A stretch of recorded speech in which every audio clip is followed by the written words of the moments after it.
আসসালামু আলাইকুম। আমার চ্যানেলে আপনাদের সকলকে স্বাগত।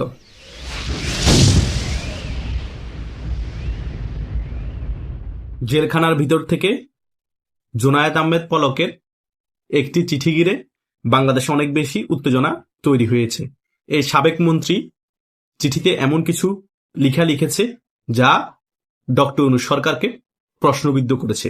ডক্টর ইউনূস সরকার যে অনেক বেশি মিথ্যাচার ছড়ায় মিডিয়া দিয়ে, সেটা প্রমাণ হয়ে গিয়েছে।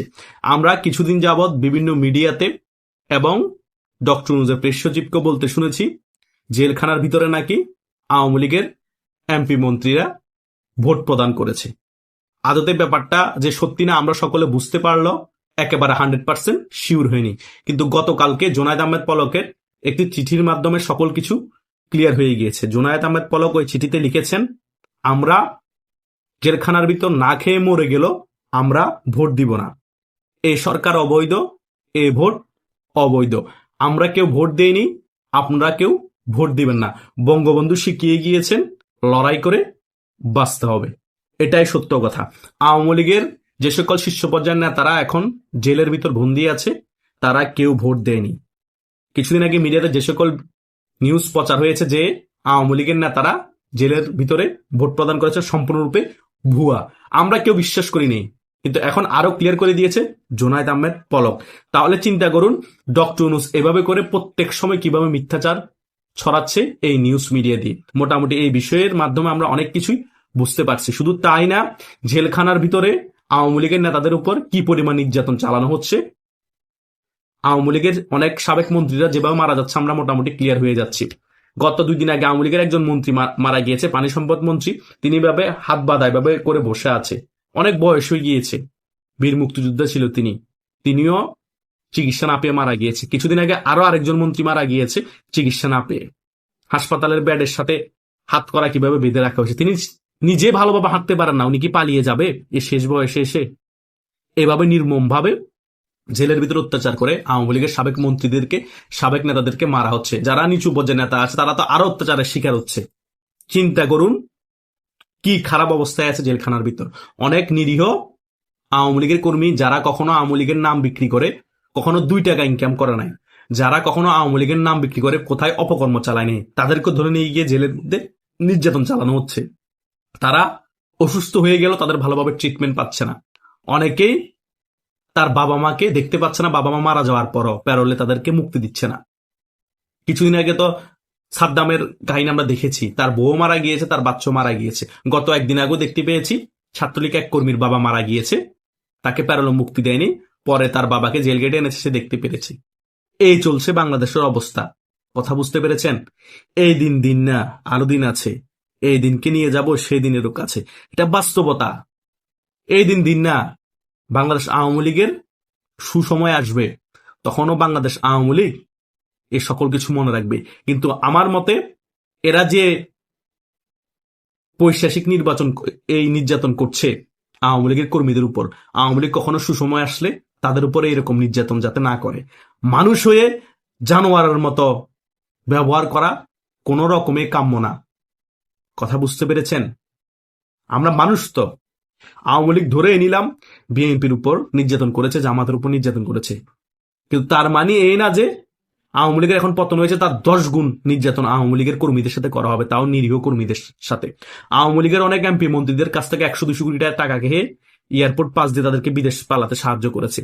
যারাই মেইন অপরাধী তারা টাকা পয়সা দিয়ে বিদেশ পালিয়ে গিয়েছে, আপনারাই টাকা খেয়েছেন, আর নিরীহ আওয়ামী লীগের কর্মীদেরকে ওদের ক্ষোভগুলা তুলতেছেন। তাহলে তো আপনারা মানুষের থেকেও পশুতে পরিণত হয়েছেন। আপনারা আওয়ামী লীগ থেকেও খারাপ। কথা বুঝেন নাই? আপনারা পশু হয়ে গিয়েছেন। আরেকজনের ক্ষোভ, তার থেকে টাকা খেয়ে তাকে সেভ এক্সিট দিয়ে দিয়েছেন, আর নিরীহ কর্মীদের উপর আরেকজনের ক্ষোভ তুলতেছেন। কেন ভাই? এই নিরীহ কর্মীরা আপনাদের কি ক্ষতি করেছে আওয়ামী লীগ ক্ষমতা থাকা অবস্থায়?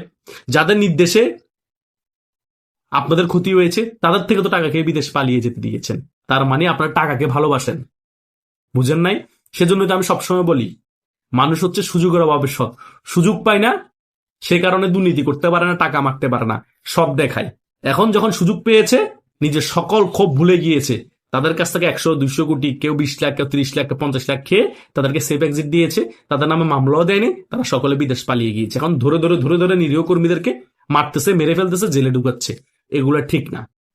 পলকের একটা চিঠিতে আমরা সকল কিছু ক্লিয়ার হয়ে গিয়েছি যে ডক্টর ইউনূস কিভাবে একটা সেটআপ তৈরি করেছে, কিভাবে আওয়ামী লীগের নামে প্রোপাগান্ডা ছড়াচ্ছে, কিভাবে মিথ্যা ছড়াচ্ছে এই নিউজ মিডিয়াকে ব্যবহার করে।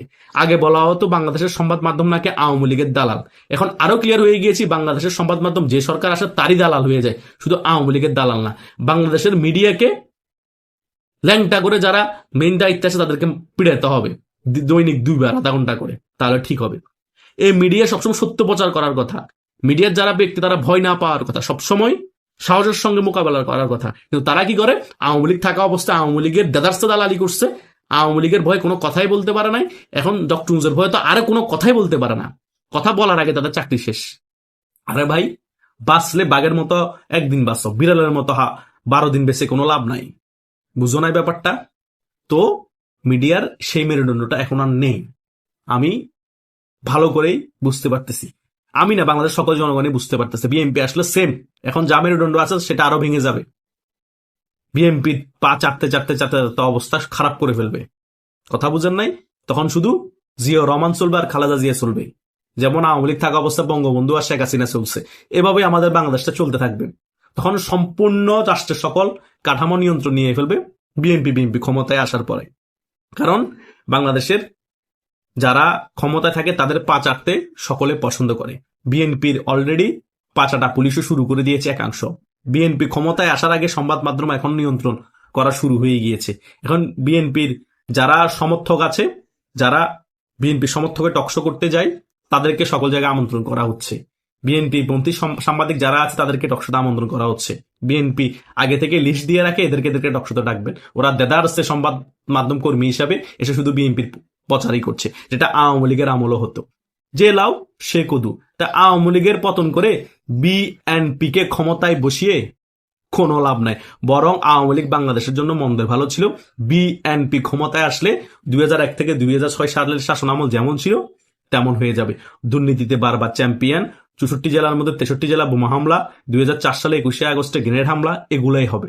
ভালো কিছু তো আমি লক্ষণ দেখতে পাচ্ছি না। আরো তারেক জিয়া এখন বিএনপির চেয়ারম্যান হয়ে গিয়েছে, বুঝতে পারছেন বাংলাদেশের পরিস্থিতি কোন জায়গায় যাবে।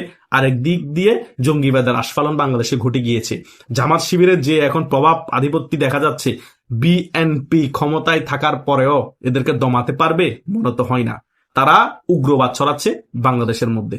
এভাবে যদি চলতে থাকে আর 2-3 বছর বাংলাদেশ আর বাংলাদেশ থাকবে না, মোটামুটি সিরিয়া আফগানিস্তান অটোমেটিক্যালি হয়ে যাবে, করতে না চাইলেও জোর করে হয়ে যাবে। ওইদিকে কিন্তু আমাদের বাংলাদেশ যাচ্ছে। যে পরিমাণ মিথ্যাচার ছড়ানো হচ্ছে, যে পরিমাণ প্রোপাগান্ডা ছড়ানো হচ্ছে, যে পরিমাণ জঙ্গিবাদের আস্ফালন ঘটেছে, যে পরিমাণ পাকিস্তান প্রীতি বেড়েছে, এ বাংলাদেশকে রক্ষা করা খুবই কঠিন হয়ে পড়বে আগামীতে। আশা করছি আপনারা সকল বিষয় বুঝতে পেরেছেন। তবুও যদি কোনো মতামত করতে মন চাই বা মতামত দিতে মন চাই, আপনারা কমেন্ট বক্স খালি আছে, সেখানে কমেন্ট করতে পারবেন। ধন্যবাদ সকলকে।